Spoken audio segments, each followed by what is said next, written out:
As part of our year of Disney, we've been making short trips and staying at some Walt Disney World resorts. This time, we stayed at All Star Movies.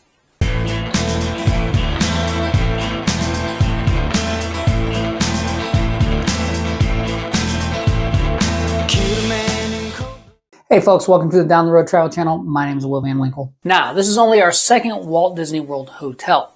We've stayed at Fort Wilderness many times, which is our preferred resort, but when we purchased annual passes, we knew that taking short weekend trips we wouldn't be able to take the RV. Driving a slow 35-foot beast at a lumbering top speed of 65 miles an hour when towing the Maverick, it just takes too long when you're driving 12 plus hours. Plus, getting about 8-9 miles a gallon for 2 days, that's a lot of money. We could have flown by the time we've done that. So we're driving to save money, we're driving to save time.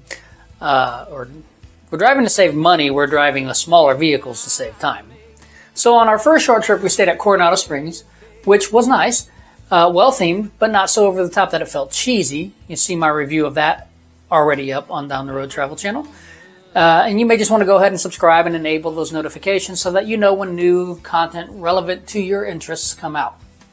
Now, if I'm being honest here, when we book these shorter trips, we are choosing to stay on property to minimize the need to navigate the Ticketing and Transportation Center, TTC. I think that's what it stands for. It's been so long since I've used the actual words instead of the acronym, but I'm not 100% sure that's what it stands for. If you know that, please let me know in the comments below. We also stay there to get the early park entry so we can maximize our times in the parks and be able to book those lightning lanes up to 7 days in advance. Speaking of which, if you are booking multi-pass, you can do that 7 days in advance if you are staying on site, 3 days in advance off-site, and if you're coming from overseas, you cannot book them until you're on U.S. soil. I guess that's not just overseas, that's including Canada and Mexico as well. To me, that doesn't seem fair. So, let's say you're coming from merry old England or something, staying at a resort, and you are arriving the night before you want to hit the parks. First of all, I don't know why you're doing that. You're probably going to be exhausted, but I understand. Time is of the essence for most people. You bought the pass, but all the good rides are booked when you get there. So here's a tip for you. A VPN.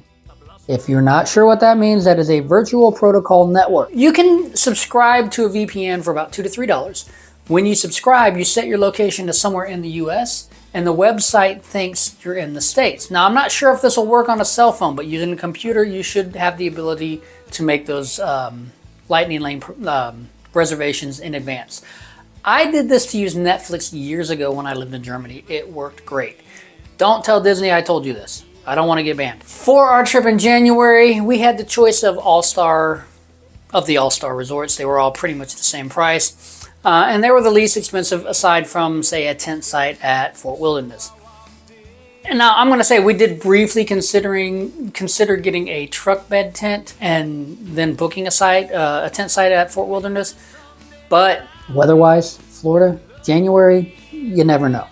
So we decided we wanted hard walls and air conditioning or heating if needed. Why All-Star Movies? The Fantasia-themed pool. Yep. Dana's absolute favorite Disney movie is Fantasia, and Sorcerer Mickey at the pool sold her on All-Star Movies. We could have stayed at any of the All-Star resorts. Again, they were about the same price. We already knew the pool was closed for refurbishment, but still wanted to see it. I believe it's slated to reopen this summer, but again, we were there in January, so it was no big deal for us because water wasn't going to be warm enough for us to want to get in anyway. And then the pool is completely torn up because they're refurbishing it, but the brooms and other decorations all over the buildings next to the pool, very, very well done. And it's worth seeing that stuff. If you're a Fantasia fan, you'll love it. If you're a Toy Story fan, they have a Toy Story area. You will love that. They had Fantasia 2000, Mighty Ducks, and a couple other things. I can't really remember what it was except for the ones that we're in. We'll talk about that in just a minute. When we arrived, the first thing that we noticed was a check-in parking area. It's across from the lobby. We decided against the mobile check-in so that we could pay the remainder of our stay with a gift card. By the way, if you have a Target Red card, you can get those Disney gift cards. They're about 5% off, and I think at Sam's Club it's about 3% off. So you save an additional amount of money here. Basically, with the annual pass holder discount, we have, at the moment anyway, we basically had 35% off of our stay. And that's Disney. You gotta take those discounts where you can. We went to check-in, lobby's huge. Felt kind of like a ticketing counter at an airport, but with less angry travelers. Staff was friendly. They helped us out. My wife was flashing her Fantasia wallet, hoping to score us a room in the Fantasia building. But we ended up in the Herbie Love Bug rooms, which is about the 7,000 buildings. Now you can request certain rooms, but they can't always honor those requests. They do their best. So if you wanted to be in, say, the Fantasia area or the Toy Story area, you can request that. There is no guarantee that you'll get a room in those buildings, though. I've seen and heard people complaining about how big the resort is and how far everything is from the Disney transportation. I'll be honest, it really wasn't that bad. Yes, it's big, but it's not like the bus stops are so far away you need a taxi to get there.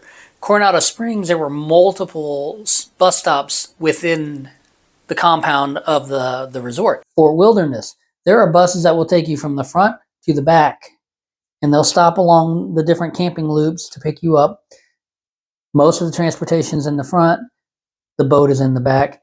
So, you know, they've got it set up pretty much to where you didn't really have to walk there. All-Star did not have internal buses.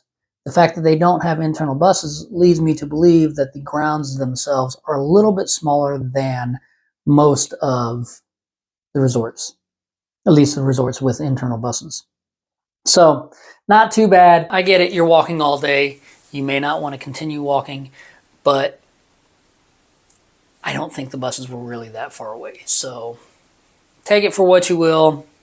Maybe I walk more than other people. I have no idea. Until now, I've never stayed at these resorts, but when my daughter Dio was in cheer, her team made it to Worlds 2 times. While we stayed off-site at the Buena Vista Suites down the road, as did several other families, many, including the team coach, stayed at the resorts. So I've been to All-Star Sports a few times so they could refresh their routine. And I have to say, at the time, it looked like a converted Motel 6 or some other budget motel chain. As far as the buildings go, some of the inside. The decor outside is what made these places special. Since then, though, the rooms have been thoroughly remodeled. Instead of 2 beds taking up most of the room, they now have a bed and a Murphy bed. By the Murphy bed, there is a table. It's actually part of the Murphy bed. It disappears when you pull that bed out. So if you're using both beds, you have no place to sit and eat unless you pull your chairs up to the drawers, which can be done. Not a big deal. There's a coffee pot and those sliding barn-style doors, which are great space savers. They don't do much for keeping sound in the areas that you may not want the sound to escape from. Of course, there's a drink cooler. Like Coronado Springs, these are not refrigerators. They do cool, but they don't keep things as cold as a fridge. But if you're starting with items that were from a cooler or already cold, it works just fine. If you have baby food, formula, something like that, it will keep it, but it won't keep it quite as long as a fridge. So you're going to have to use that a little bit quicker than under normal circumstances. I was a little disappointed to see there was no microwave. We stopped at the food court a couple times while there, brought food back to the room. It was in the 40s outside, so by the time we got back to the room, the food was cold. There are shelves where a microwave would fit, but alas, cold food. And let me say, cold pizza is great from the morning for breakfast. Cold gluten-free pizza, not so much. Like all Walt Disney World resorts, you have your online check-in option, but even if you check in online, remember you need to stop by the security booth, aka main parking lot entry point, to park the first time at most of these resorts. After that, your Magic Kingdom band should get you in, at least at the resorts with the gates. The All-Star resorts didn't have anything to keep the riffraff out, so it wasn't an issue. Of course, they offer free Wi-Fi. And let's face it, with so much of what you plan at the parks being done through the app, it'd be horrible if you didn't have free Wi-Fi somewhere on the resort properties. Now, mobile data, I get it. Your phones are great, but if you're coming from another country, you're getting charged a lot of money to use that mobile data. So those Wi-Fi points are really, really helpful in those areas. Now, I do say it's helpful to have free Wi-Fi at least somewhere on the property. The reason I say somewhere is because at Fort Wilderness, Wi-Fi is spotty at best in some of those loops. So you may have to go somewhere else. But here at All-Star, everywhere, no problem. There was a connection in the room, there was a connection in the lobby, there was a connection in the store, on the grounds. It was no problem. You get free transportation. Again, there are only buses at this one. Free parking if you're a guest at the resort. Free standard parking at the parks should you choose for some reason to drive to the parks. You can also upgrade for a fee depending on the season. Hey, Disney! That's like their Alexa. It's available in all rooms. It can be turned off if you're worried about the mouse eavesdropping on everything you do. Also, there are blackout curtains, cable TV, and of course some storage dressers in this one. Preferred rooms have a microwave and the mini fridge, and I'm waiting for them to start putting bows on the fridges. I mean, it's a mini fridge.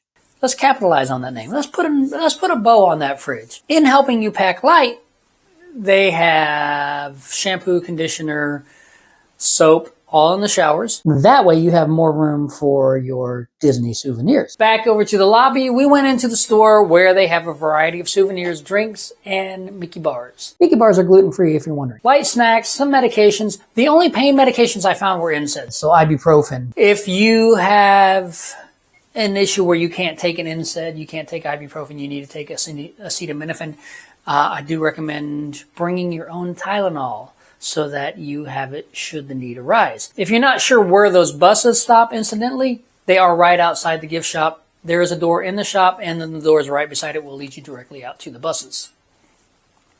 While here, as I stated earlier, we actually use the food court. Now, it's kind of a mall-style food court, but they do have mobile ordering and some healthy snacks aside from regular theme park fare. They also have those refillable cups that can be used at the resort soda fountains. Food was decent, and there are many options for dietary restrictions, including the gluten-free Mickey waffles, which I will have to try sometime. Let me know your thoughts in the comments below. If you've stayed at the All-Star movies or any of the All-Star resorts, they're all pretty well the same. If you feel I missed something important for our viewers to know, let me know there as well. Remember to like, subscribe, comment, and share. Thanks for watching, and I'll see you down the road. Let's hit the road.